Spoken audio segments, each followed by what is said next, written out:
नमस्कार सभी को। नमस्कार। जैसा कि आप सभी परिचित हैं कि आपके एग्ज़ाम जो हैं वो स्टार्ट हो चुके हैं। 6 दिसंबर से आपका एग्ज़ाम जो है वो स्टार्ट हो चुका है और अब हिंदी वालों का पेपर 11 दिसंबर को है। तो मैं आज जो है वो कुछ कॉमन चीज़ें बताने जा रही हूँ। जो भी स्टूडेंट, ठीक है, चाहे वो किसी भी सब्जेक्ट से रिलेटेड हो, जो भी स्टूडेंट्स जो हैं, किस तरह की कुछ कॉमन मिस्टेक्स जो हैं हमारे समक्ष आई हैं कि स्टूडेंट से कैसी जो ऐसी मिस्टेक्स हुई हैं जो नहीं होनी चाहिए। एज अ स्टूडेंट जो है वो आपको लॉस में लेकर के चली जाएंगी। तो मैं ऐसी कुछ इंपॉर्टेंट बातें जो हैं आप सभी को बताने जा रही हूँ जिनको आपको अवॉइड करना है, जो आपको अपने एग्जाम में नहीं करनी है। अगर आप करेंगे तो आप अपने नेट जेआरएफ से काफ़ी दूर हो जाएंगे। तो बहुत इंपॉर्टेंट तरीके से आप सभी को ध्यान रखनी है।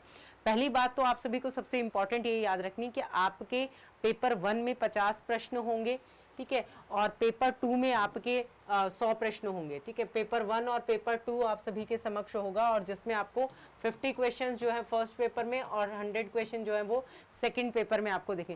आपको सारे के सारे क्वेश्चंस जो हैं वो अटेम्प्ट करने हैं, याद रखिएगा, ठीक है। कंप्लीट आपको सारी चीजें आपको अटेम्प्ट करनी है, क्योंकि जो आप सभी को कि भाई पैटर्न बदल रहा है, ये बदल रहा है, ये सब कुछ भी दिसंबर के लिए लागू नहीं है, ठीक है। तो कोई नेगेटिव मार्किंग नहीं है, कुछ नहीं है, इसलिए आपको सारे क्वेश्चन अटेम्प्ट करने हैं। सबसे इंपॉर्टेंट चीज कि अब इसमें आपको टाइम मैनेजमेंट अपना ऐड करना है कि भाई आपके पास में टाइमिंग 3 घंटे ही है, ठीक है। उसके लिए आप अभी भी अपना जो समय बचा हुआ है उसमें ज़्यादा से ज़्यादा मॉक टेस्ट करें, जिससे आप टाइम लिमिट के अकॉर्डिंग जो है अपने प्रश्नों को सॉल्व कर पाएं।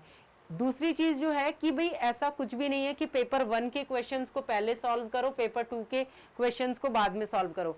आप कोई से भी को भी आपको जहां पर भी कॉन्फिडेंट लग रहा है कि भाई मैं पहले पेपर 2 कर लूं अगर, तो मेरा कॉन्फिडेंस बढ़ जाएगा।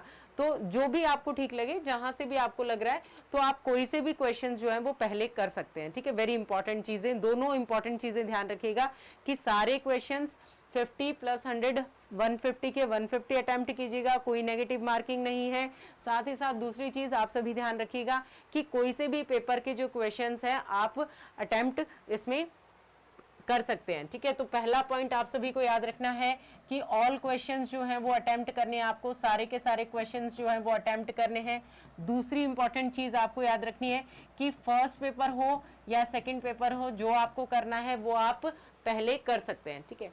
तीसरी जो इंपॉर्टेंट चीज है कि बहुत बार क्या होता है कि मोस्टली जो देखा गया है कि स्टूडेंट्स कि भाई मान लीजिए कि ये क्वेश्चन नंबर 4 है और ये क्वेश्चन नंबर जो है वो मुझे आ नहीं रहा है, ठीक है, आ नहीं रहा है। तो मैंने क्या किया कि इसको खाली छोड़ दिया कि मैं इसे बाद में कर लूंगा या बाद में कर लूंगी, ठीक है। अब बाद में तो हमें समय मिलता नहीं है, तो आपको आपके ऑप्शंस के आगे वहां पर अलग अलग ऑप्शन दिए हैं कि भाई ये आपने मार्क कर दिया है, या इसे आप रिव्यू करना चाहते हैं, या इसे आप बाद में देखेंगे। वहां पे आपको अलग अलग ऑप्शंस दिए हैं। तो वहां पर मेरा आपसे ये कहना है कि आप सभी मार्क एंड रिव्यू, ठीक है, मार्क एंड रिव्यू अगर आप करेंगे तो उससे क्या फायदा आपको मिलेगा कि मार्क कर दिया, तो अगर आपके पास में बाद में समय नहीं भी बचा है तो आपका मार्क तो हो गया ना, ठीक है। रिव्यू के लिए अगर समय बचे तो आप रिव्यू कर सकते हैं, लेकिन कम से कम मार्क तो हो गया। और अगर आप उसे एकदम खाली छोड़ देंगे तो बाद में समय नहीं बचता, तो वो आपका क्वेश्चन छूट जाता है, ठीक है। इसलिए उसे मार्क जरूर कर दीजिएगा, क्योंकि जिस क्वेश्चन पे हमारी पहली नजर जाती है तो उस पर हम पहली नजर में हमें लगता है कि ये वाला होगा, लेकिन कई बार कंफ्यूजन के चक्कर में हम उसे रिव्यू पे छोड़ देते। लेकिन खाली रिव्यू पे नहीं छोड़े, मार्क करके छोड़िए, ताकि अगर समय ना भी मिले तो आप उसको कवर अप कर लें, ठीक है। फिर उसके अलावा आपकी एक और इंपॉर्टेंट चीज है कि आप सभी के जो क्वेश्चंस हैं कि भाई निम्नलिखित में से कौन सा नहीं है, ठीक है, और या फिर आपको अथवा करके आ जाए क्वेश्चन, ठीक है।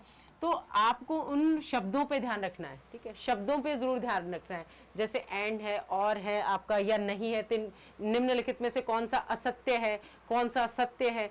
तो इन चीजों को जरूर ध्यान रखिएगा। इन शब्दों के कारण जो है वो बहुत सारे स्टूडेंट्स के प्रश्न गलत हुए हैं, ठीक है, कि मैम मैंने तो ऊपर देखा ही नहीं कि अच्छा ऊपर तो नहीं पूछा था और मैंने तो है वाला आंसर कर दिया, ठीक है। तो ये वाली चीज आपको एक वेरी इंपॉर्टेंट याद रखनी है।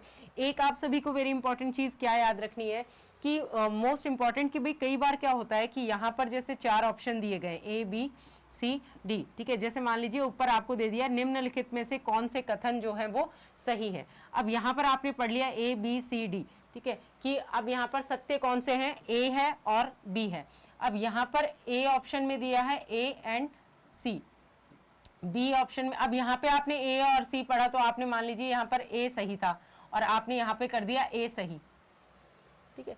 तो जो ऑप्शंस यहाँ पर हैं वो आंसर में बदल दिए जाते हैं, ठीक है, बदल दिए जाते हैं। तो उस चीज का आपको वेरी इंपॉर्टेंटली इसके अंतर्गत ध्यान रखना है। तो ये कुछ आपके पॉइंट्स हैं जिन इन चीजों को अगर आप अवॉइड करेंगे तो आप अपने नेट जेआरएफ के बेहद करीब पहुंच जाएंगे, ठीक है। तो इन चीजों का ख्याल रखिएगा और आपके आने वाले एग्जाम के लिए आपको ऑल द बेस्ट। और अपनी प्रिपरेशन करते रहें, मॉक टेस्ट दें, पॉजिटिव रहें और बिल्कुल बेघबराएं नहीं, फियरलेस होकर के एकदम जोश और जुनून के साथ अपनी परीक्षा की तैयारी में लगे रहें, रिवीजन करते रहें और हमारे साथ बने रहें टेक्स्ट बुक सुपर कोचिंग के यूट्यूब चैनल पर। मैं डॉक्टर कविता नूनिया आपके लिए इस तरह की इंपॉर्टेंट इन्फॉर्मेशन लेकर के आगे मिलती रहूंगी। धन्यवाद।